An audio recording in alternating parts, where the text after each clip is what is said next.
या सगळ्या संदर्भात सैफ अली खानच्या घरात नेमकं काय घडलं हा एक घटनाक्रम आपण ग्राफिक्सच्या माध्यमातून बघूया। बांद्रा इथे राहत्या घरी सैफ अली खानवर चाकू हल्ला झाला।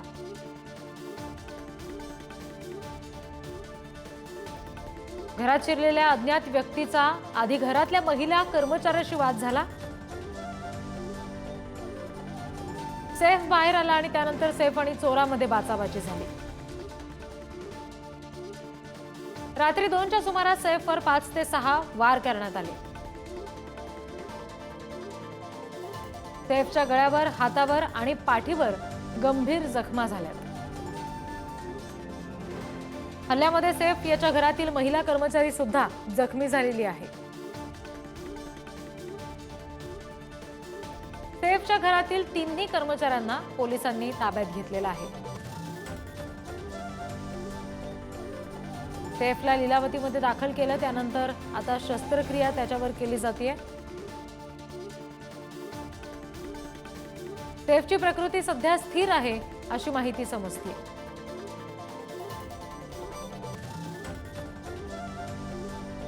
तर ज्या लीलावती रुग्णालयामध्ये सध्या सैफवर ऑपरेशन केलं जात आहे त्या लीलावती रुग्णालयाने नेमकं काय सांगितलंय, प्रशासनाचं नेमकं काय म्हणणं आहे हॉस्पिटलच्या, बघूया।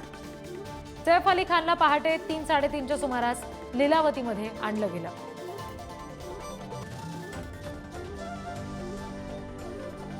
त्याला 6 जखमा झाल्या, ज्यापैकी 2 खोल आहेत। एक जखम त्याच्या मणक्याच्या जवळ आहे। Neurosurgeon Nitin Dange, cosmetic surgeon Leena Jain, भूलतज्ञ निशा गांधी यांच्याकडून सैफ अली खानवर ही शस्त्रक्रिया, हे उपचार केले जात आहेत। सैफ अली खानवर शस्त्रक्रिया केली जात आहे।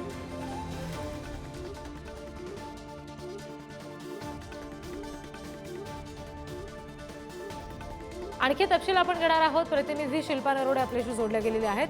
शिल्पा, तुम्ही अजूनही लीलावतीच्या बाहेरच आहात का? तिथे नेमकी काय परिस्थिती? आता तिथे हॉस्पिटलच्या बाहेर गर्दी होताना पाहायला मिळते का?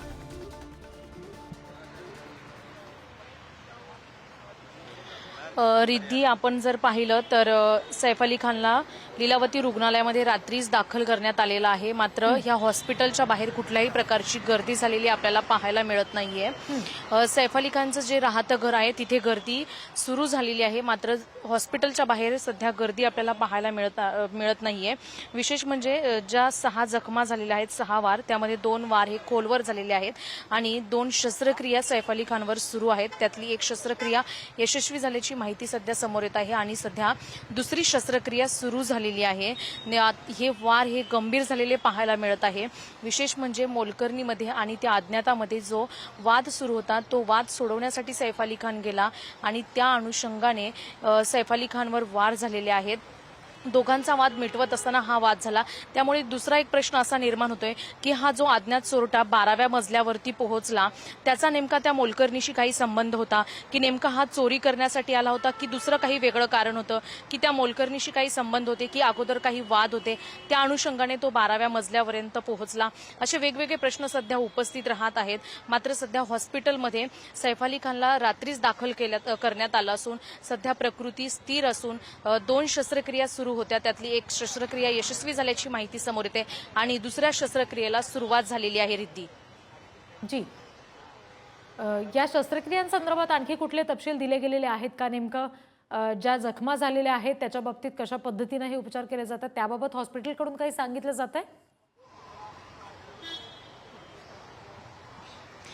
अद्याप तरी हॉस्पिटलकडून काही सांगण्यात आलेलं नाही। मात्र 2 शस्त्रक्रिया सुरू करण्यात येणार असल्याची माहिती मिळाली होती तत्पूर्वी।